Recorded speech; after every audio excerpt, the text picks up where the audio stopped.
Welcome back. This video provides some background that will help in understanding the works we'll read in the first weeks in the seminar, such as Young Goodman Brown and other stories by Nathaniel Hawthorne.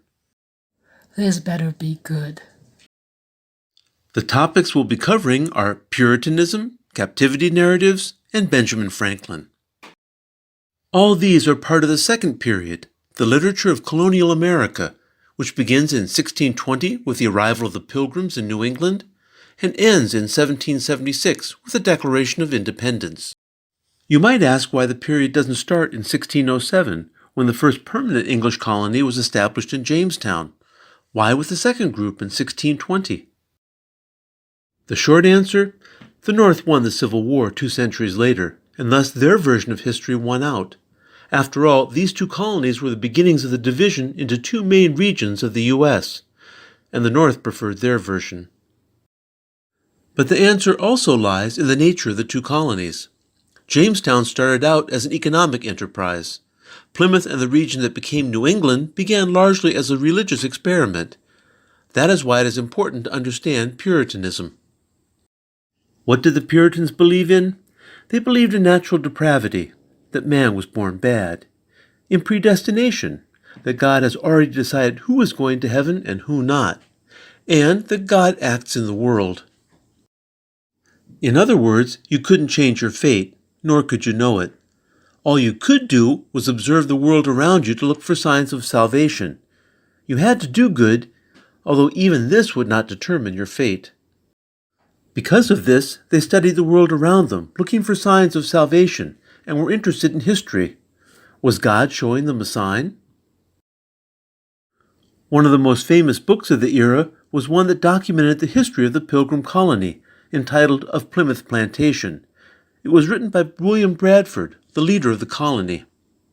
In this book, he documented the changes the colony went through in its first 27 years. It was meant to remind the colonists of their ideals and was partly addressed to the backsliders who failed to live up to them. All events are interpreted as signs of God's will. The Pilgrims, however, were a separatist group of Puritans. The main group of Puritans started coming from England 10 years later. They were led by a man named John Winthrop. Before the first ship landed, Winthrop delivered a sermon entitled A Model of Christian Charity, in which he gave a biblical purpose to the Puritan mission of settling in the howling wilderness of New England. Alluding to Jesus' Sermon on the Mount, he claimed that they must create a city upon a hill, which would be an example for all mankind to aspire to. Failed to live up to these ideals, and God would punish them. This marks the first articulation of American exceptionalism, the idea that the U.S. is a different type of country than any other before it. You'll find echoes of it in Lincoln's Last Best Hope of Mankind, and in various politicians since then. As you can see, the religious nature of the colony is reflected in much of the writing of this era.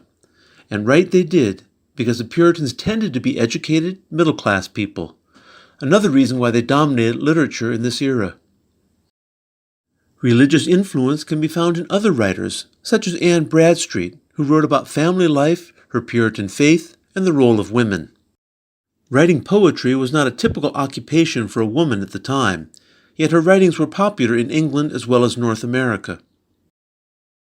She did not, however, suffer the fate of Anne Hutchinson, a religious figure who was banished from the colony for speaking out against Puritan orthodoxy, and most likely also because she was a woman. Another writer was Cotton Mather, a clergyman and scientist who was also influential during the Salem witch trials, and not on behalf of the defendants. The witch trials are often seen as a sign of the decline of Puritanism.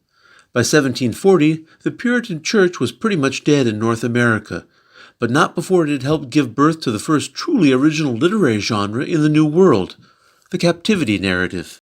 As the name suggests, captivity narratives are stories told by people who had been captured and held hostage by Indians. This was not an everyday event, but it did happen, since there were, of course, conflicts with Native Americans, who often ransomed the prisoners back to their families. When they first arrived, Europeans had no way of accounting for the existence of the Native Americans, who were unknown to them and not mentioned in the Bible. One explanation was that they were one of the lost tribes of Israel. Another was that they had been put there in this howling wilderness by God to test the Puritans. They were considered to be devil worshippers, or even the devil himself. The first captivity narrative published was by Mary Rowlandson, and it was the idea that God was testing her that pervades her entire story. Captured in 1675 during an attack on her house while her husband had gone to town, she was taken with 3 of her children and held for 11 weeks in a variety of places. The youngest child died in captivity. The others were sold off.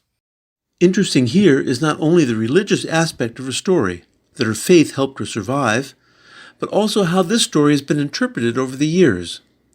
100 years later, one edition of her story shows her as a strong, brave woman fighting off Indians. 19th century paintings, on the other hand, tended to show women in similar circumstances as helpless and at the mercy of savage Indians. Rowlandson herself was not molested in any way. The genre itself survives in American culture, and such stories have been used in the 20th century to explore American racism in films such as The Searchers with John Wayne. The hero goes off in search of his captured niece, but the question eventually becomes whether or not he will kill her when he finds her. Taxi Driver with Robert De Niro transplants the captivity narrative to the urban jungle of New York in the 1970s. But let's go back to colonial America in the 17th and 18th centuries. As Puritanism dies out and tensions with the mother country rise, the emphasis in writing shifts from religious topics to political ones. And what person better illustrates this than Benjamin Franklin? He's someone you all know, and therefore probably needs no introduction. Oh yeah, he was president, wasn't he? I guess he does need an introduction. He is the only person on American money so far who has never been a president, although he was important as one of the founders of the country. However, Franklin was many other things as well. He was a businessman, a printer, an inventor, a diplomat, a writer, and, yes, a founding father. As a businessman and printer, he produced a famous almanac, Poor Richard's Almanac, that was sold to farmers annually for more than 25 years. In it, farmers could get important information about weather and astronomy. They could also read humorous and educational sayings and proverbs. Many of these survive today after Franklin introduced them into the language. He was an inventor who was famous for discovering many of the principles of electricity. He developed a wood stove that survives today with only one modification added to it. He conceived the ideas for swimming fins, the lightning rod, bifocal glasses, the folding chair, and studied meteorology. He also worked on the new science of demographics and studied ocean currents. As a statesman, he headed a team to negotiate the end of the Stamp Act, and later he was the only person to sign all 4 major documents that led to the creation of the American state. But it is his work as a writer that interests us most of all here. While helping negotiate the end of the Revolutionary War as a man of almost 80, he returned to writing his autobiography, which had started earlier and then continued until his death. Begun as a document for his son, he continued the writing, realizing that the new country they were starting was, indeed, an exception. It had no ethnic, linguistic, or religious unity, and it had no ideology that everyone shared. In a sense, it is this he gave the new country, the ideology of the American dream. The image of him as a young man of 17, arriving in Philadelphia from Boston, walking off the boat with nothing more than $1 in his pocket and a loaf of bread under each arm, is an enduring one in American cultural mythology. From there, his autobiography describes him then becoming an extremely wealthy and successful man through the application of hard work and frugality.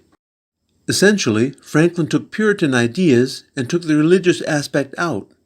Instead of man being called by God, man could make a career for himself. Anyone could, in effect, create themselves. So there you have it, the literature of colonial America from 1620 to 1776. You have some of the authors, and I'll leave it to you to synthesize the characteristics of the era from this video. What? You want me to think? Till next time.